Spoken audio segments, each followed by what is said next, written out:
मैंने उन दिनों मैट्रिक कर लिया था, जब इमी मुसलसल मेहनत की वजह से बीमार रहने लगे। हमारे पड़ोस में एक लड़की फैक्ट्री में काम करने जाती थी।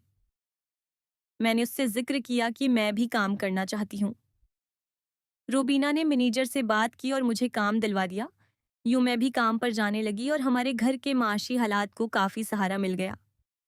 जिस फैक्ट्री में जाती थी वहां एक लड़का आतिफ भी काम करता था। ये बहुत खूबसूरत था। शायद मैं उसे अच्छी लगी। वो हर वक्त मेरी तरफ देखता रहता। जब भी अपने दोस्तों के साथ हमारे पास से गुजरता, कोई ना कोई बात कर जाता था। और जब मैं अपनी सहेलियों के साथ गुजरती, वो भी उससे कोई ना कोई बात कह देती थी। एक दिन आतिफ ने वो बात कह दी जो उसके दिल में थी। उसने मेरी दोस्त मुनीरा को कहा कि मैं गलरख को पसंद करता हूँ और उसको जीवन साथी बनाना चाहता हूँ। मुझे अंदाजा था कि आतिफ के दिल में ऐसी कोई बात है, मगर इजहार न करने की वजह से मैं भी बेखौफ वो खतर फैक्ट्री में आती थी। मैंने मुनीरा से कहा, उससे पूछो उसकी कहीं मंगनी तो नहीं हो चुकी या पहले उसने कभी किसी से दोस्ती की हो। मुनीरा को उसने बताया कि न तो पहले दोस्त रही है और न मंगनी हुई है। इसका जवाब पाकर न सिर्फ मुतमईन हो गई बल्कि मुझे सुकून भी मिल गया। मैं उसके साथ जाकर बातें नहीं करती थी, न ही वो गपशप लगाने की सही करता था। हम दूर दूर से एक दूसरे को देख लेते थे। एक दिन वे हमारे पास खुद लड़कों से बातें कर रहा था। हम लोग अपना काम कर रहे थे लेकिन मेरा ध्यान उसकी बातों में था। फिर उसने कहा कि फैक्ट्री में तो वो लोग काम करते हैं जिनके पास पैसों की कमी होती है। ये बात सुनकर मुझे बहुत दुख हुआ और मैंने उसकी तरफ देखना भी छोड़ दिया। उसने ये बात महसूस की और मौका देखकर पूछा कि आप नाराज क्यों हैं। मैंने उससे कहा कि तुमने ऐसा क्यों कहा। हम लोग तो मजबूरी के तहत काम करते हैं। तब उसको एहसास हुआ कि उसने क्या कह दिया है। वो दरअसल मुझे ही जतलाना चाहता था कि अब वो खुशहाल है, इसलिए फैक्ट्री में काम नहीं करेगा। उसने मुझसे माजरत की। मुझे नहीं पता था कि आप नाराज हो जाएंगी और मैंने आपके लिए नहीं कहा था। तब मेरा दिल साफ हो गया और मेरी इससे सुलह हो गई। फिर हमारी दोस्ती का आहिस्ता आहिस्ता सबको पता चल गया। अब सबकी नजरें हम दोनों पर लगी हुई थीं। कुछ लोग हमारे बारे में खुसर फिर भी करने लगे। ऐसे मामलात में लोग कब चुप रहते हैं? जो दूसरों के साथ होता आया वो हमारे साथ भी हुआ है। किसी ने हमारे बास से शिकायत कर दी। उससे पहले कि बास यकीन करके हमारे ऊपर पाबंदियां लगाते, मैंने आतिफ की खातिर फैक्ट्री में काम करना छोड़ दिया। 4-5 माह फारिग रही। उन 5-6 माह में हमने घर का गुजारा कैसे किया, ये मैं ही जानती हूँ। आतिफ अब मुझसे रोज मिलने आता था। मैं जिस जगह जिस वक्त उसे कहती वो आ जाता। कभी उसने मुझे परेशान याद की न किया। मैं उसे कहती कि आतिफ तुम अपनी अम्मी को हमारे घर भेजो, क्योंकि अम्मी अब मेरी शादी करना चाहती हैं और मैं तुम्हारे सिवा किसी और से शादी नहीं करूंगी। मैंने तब आतिफ को कहा था कि अब तुम फैसला कर लो। मुझे बता दो, मेरे घर वालों से जाकर बात करो या फिर ये दोस्ती का रिश्ता छोड़ दो, क्योंकि मैं महज दोस्ती रखकर बदनाम नहीं होना चाहती।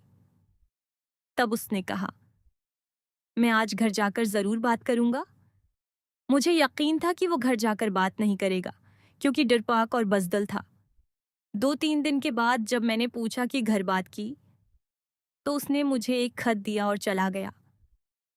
मीर अदल बाग बाग हो गया कि उसने खत में जरूर मुझे अपनाने का लिखा होगा। मैंने कमरे का दरवाजा बंद किया और इत्मीनान से बैठकर खत पढ़ने लगी।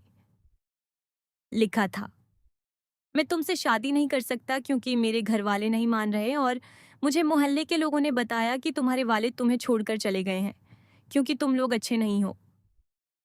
अगर तुम लोग अच्छे होते तो तुम्हारे अबू तुम्हें छोड़कर नहीं जाते। जब मैंने उसका खत पढ़ा तो मैं ये सब कुछ पढ़कर हैरान रह गई और बहुत रोई। मुझे आतिफ से ये उम्मीद नहीं थी कि वो ऐसी बात करेगा। फिर जब उसको असल बात का पता चला तो उसने मुझसे और अम्मी से आकर माजरत की। एक दिन वो रात 11 बजे इस्लामाबाद से सईदा मुझसे मिलने आया। वो बहुत अच्छा लग रहा था। फिर भी मैंने दिल पर पत्थर रखकर कहा कि अब तुम मुझसे ना मिला करो और ना ही फ़ोन किया करो, क्योंकि ऐसे दोस्ती रखने का कोई फ़ायदा नहीं है। वो नाराज़ होकर चला गया और घर जाकर फ़ोन किया, तो भी मैंने कहा, तुमने मुझे क्यों फ़ोन किया है? कहने लगा कि तुमको एक खुशखबरी सुनानी है। मैं खुश हो गई कि शायद वो मुझसे शादी करने वाला है। लेकिन उसने कहा, मेरी बहन से बात करो, ये तुमसे बात करना चाहती है। मेरा अव्वल धड़कने लगा और यकीन हो गया कि उसके घर वालों ने मुझे अपनाने की ठान ली है। तब हियास की बहन मुझसे बात कर रही है। निर्गस बाजी ने मेरा और उम्मी का हाल, अहवाल और नाम पूछा तो मैंने कहा, क्या आतिफ ने मेरी नाम नहीं बताया? उसने गल बताया है तो मैंने अपना पूरा नाम बताया। ये तो बहुत खूबसूरत नाम है। फिर बोली, गल, मैं तुमसे एक बात कहना चाहती हूँ। नाराज ना होना, बात यह है कि आतिफ की मंगनी हो चुकी है। बचपन में ही हमने उसकी मंगनी कर दी थी और इस बात का आतिफ को पता नहीं था, इसलिए तुम अब उसको भूल जाओ। जब मैंने ये सुना तो रोने लगी। इसने फोन आतिफ को दिया। मैंने डूबी हुई आवाज में फरियाद की और पूछा कि क्या यही वो खुशखबरी भी? और ये सरासर झूठ है कि तुम्हारी मंगनी बचपन में हो गई थी और तुम्हें अब तक पता नहीं था, इसलिए तुम अब बहाना बना रहे हो। फिर मैंने गुस्सा में फोन बंद कर दिया। कुछ दिन तो अफसरदा रही, फिर मैंने फैसला किया कि अम्मी जान को ज्यादा इंतजार न कराऊं। अब्बा जान की वजह से पहले ही हमारे हालात ऐसे थे कि अम्मी को भी सुकून नहीं मिला था। मैंने अम्मी से कह दिया, जो आप फैसला करें मुझे मंजूर है, क्योंकि मेरा इंतजार, मेरी उलझन अब खत्म हो गई है। तभी अम्मी ने उन तीनों रिश्तों में से एक को मंजूर कर लिया और बाकी दो को इनकार कर दिया। मैं कहती हूँ कि ये अपनी अपनी किस्मत होती है। जिस घर में अम्मी ने मेरा रिश्ता किया था वो खुशहाल जरूर था, लेकिन बहुत ज्यादा अमीर कबीर नहीं थे। लेकिन खुदा की मर्जी के मेरी शादी के बाद वो लोग अमीर कबीर हो गए। ससुर साहब की एक छोटी सी फैक्ट्री थी। उन्होंने लोन लेकर उसको बढ़ुआ दिया और बढ़ते बढ़ते फिर वो एक बड़ी फैक्ट्री में तब्दील हो गई। मेरे शौहर अख्तर अपने वालिद के इकलौते बेटे और फैक्ट्री के तनहा वारिस थे। नेज़ अपनी फैक्ट्री में मैनेजर भी थे। कारोबार में अपने वालिद का हाथ बटा रहे थे। मैंने उनको सुकून दिया। उन्हें कभी ये एहसास नहीं होने दिया कि मैं उनका ख्याल नहीं रखती या उनसे प्यार नहीं करती। उसका ये नतीजा निकला कि वो घर से परसुकून होकर जाते और सारी तोजह अपने काम पर देते थे। अल्लाह ने बरकत दी और हम लोग अमीर हो गए। खुदा की शान में, जो कभी खुद एक फैक्ट्री में अदनी सी वर्कर थी, आज एक फैक्ट्री के मालिक की बीवी थी। और कितने ही गरीब लोग मेरे पास नौकरी की सिफारिश के लिए आते थे। इनमें लड़कियां भी होती थीं और लड़के भी। अब मैं आतिफ को मुकम्मल तौर पर भला चुकी थी, क्योंकि भलाने के सिवा चारा न था। उसने मुझे दिया ही क्या था सिवाय झोटी तसलियों के। लेकिन एक दिन फिर अजीब वाकया हुआ। मैं अपनी को थी के लान में बैठी थी कि एक लड़की मेरे पास आई। वो शक्ल से तो गरीब नहीं लगती थी, लेकिन ज़रूरतमंद थी। उसका लब व लहजा बता रहा था कि उसको नौकरी की इशद ज़रूरत है। मेरी आदत थी हर सवाली से उसके हालात ज़रूर दरियाफ़त करती थी। फिर जो बेहद ज़रूरतमंद होता, अपने ससुर और माँ से उसकी नौकरी के लिए सिफारिश कर देती थी। मुझे अपने बदहाली के दिन याद थे, जब मेरे घर में फाके तक नौबत आ जाती थी, जब मैं मुलाजमत की तलाश में सरगर्दा रहती थी। आज मैंने खुदा से अपनी मुराद पाई थी। मैं एक अमीर घर की बहू बन चुकी थी, मगर इंसान को अपना वक्त और माजी नहीं भूलना चाहिए। सुबह 9 बजे का वक्त था। अख्तर फैक्ट्री जांच के थे। मैं लान में कुर्सी डाले बैठी थी। सर्दियों के दिन थे और मुल्की मुल्की धूप बहुत अच्छी लग रही थी। वो लड़की गेट पर खड़ी थी। इसके हाथ में एक बड़ा खाकी लिफाफा था, जिसमें यकीनन इसनाद थी। वो आहिस्ता आहिस्ता चलती हुई मेरी तरफ आई। उसके कपड़े साफ सुथरे और बाल सलीके से बने हुए थे। चेहरे के नुकूश द लक्ष थे। उसने बताया कि मेरा नाम नरगुस है और मुलाजमत के लिए आई हूँ। तुम सीधी फैक्ट्री क्यों नहीं गई? किसी ने बताया था कि आप बहुत रहम दिल हैं और मदद करती हैं, खास तौर पर लड़कियों की। इसीलिए को भी पर आ गई। किसने बताया है? मैंने पूछा। एक लड़की राफिया आपकी फैक्ट्री में काम करती है, वो हमारी पड़ोसन है। अच्छा, मतलब की बात करो, तुम्हें क्यों मुलाजमत की जरूरत है? वालिद क्या करते हैं और तुम्हारे क्या हालात हैं? तब वो यूं गोया हुई। हम 2 बहनें और 2 भाई हैं। हमारा ताल्लुक अच्छे घराने से है, लेकिन हम न ज्यादा अमीर थे न ज्यादा गरीब। वालिद साहब एक बैंक में मुलाजिम थे। हमारा घर कुछ साल पहले खुशियों का गहवारा था। किसी चीज की कमी नहीं थी कि अचानक हमारे हंसते बसते घर को किसी की नजर लग गई और घर में खुशियों की जगह गमों ने डेरा डाल दिया। हवा यूं कि मीर और छोटा भाई अदील जब 10वीं का तालिब इल्म था, उसके स्कूल में लड़के और लड़कियां उठे पढ़ते थे। उसकी दोस्ती अपनी क्लास की एक लड़की साइमा से हो गई। उनकी मुलाकातें स्कूल में होती थीं या फोन पर। इसकी वजह यह थी कि वो शादी से पहले कोई गलत कदम नहीं उठाना चाहते थे।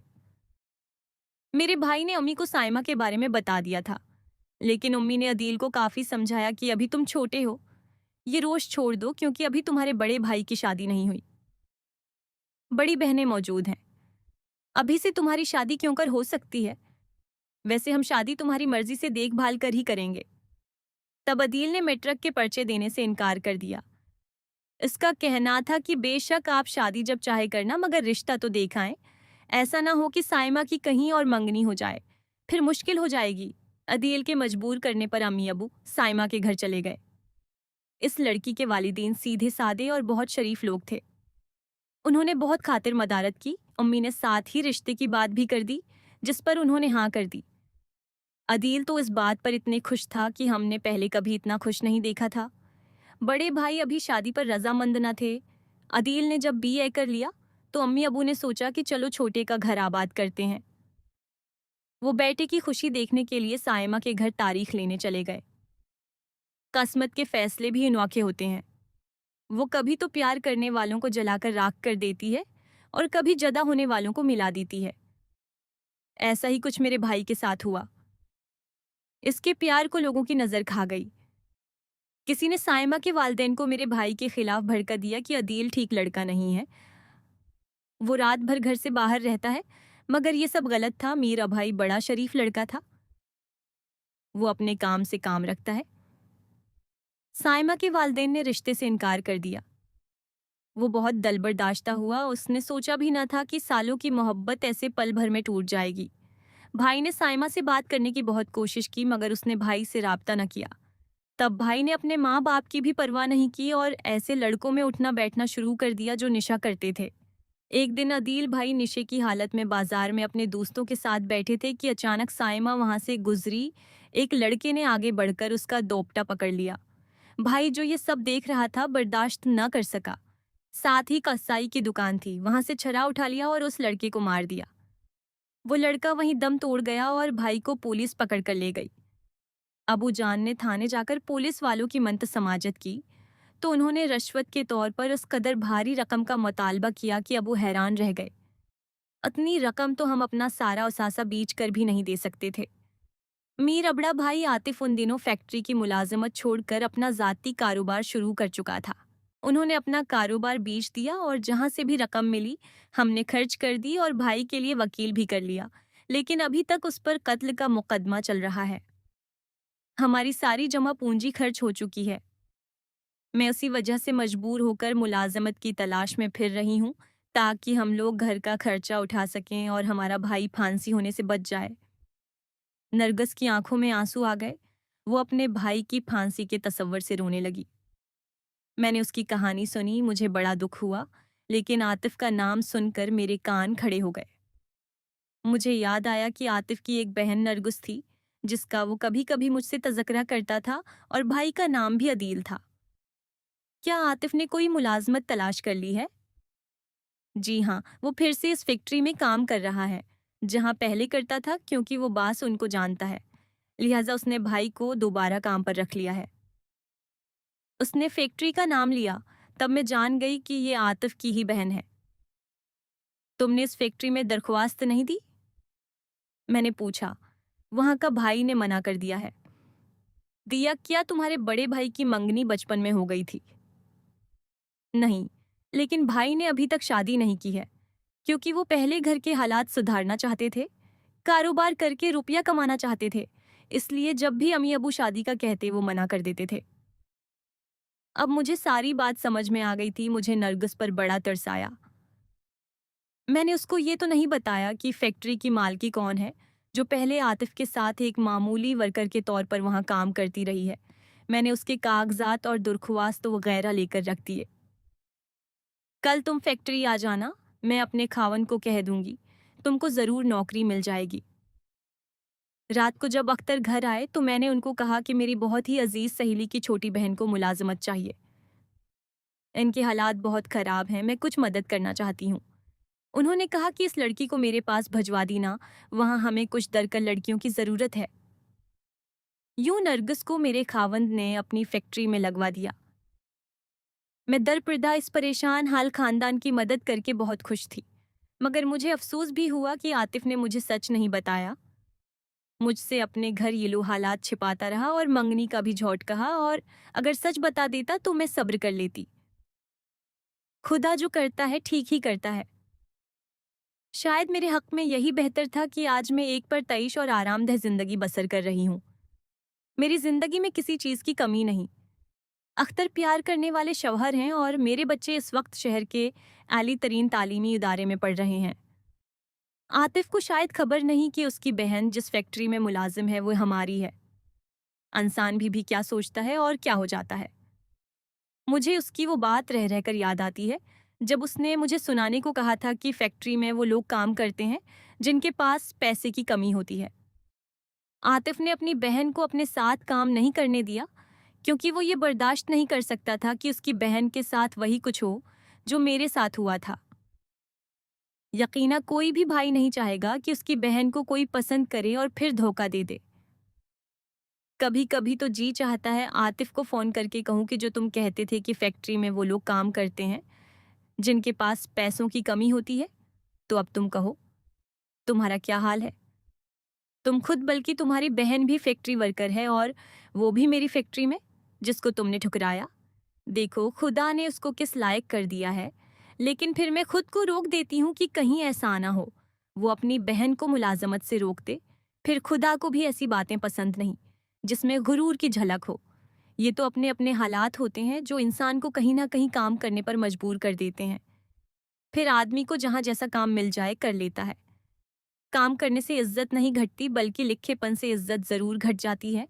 और माशरे में नके लोगों को कोई पसंद नहीं करता क्योंकि वो सिर्फ ख्याली पिला को पकाते हैं और ख्वाबों की दुनिया रहने बसने लगते हैं।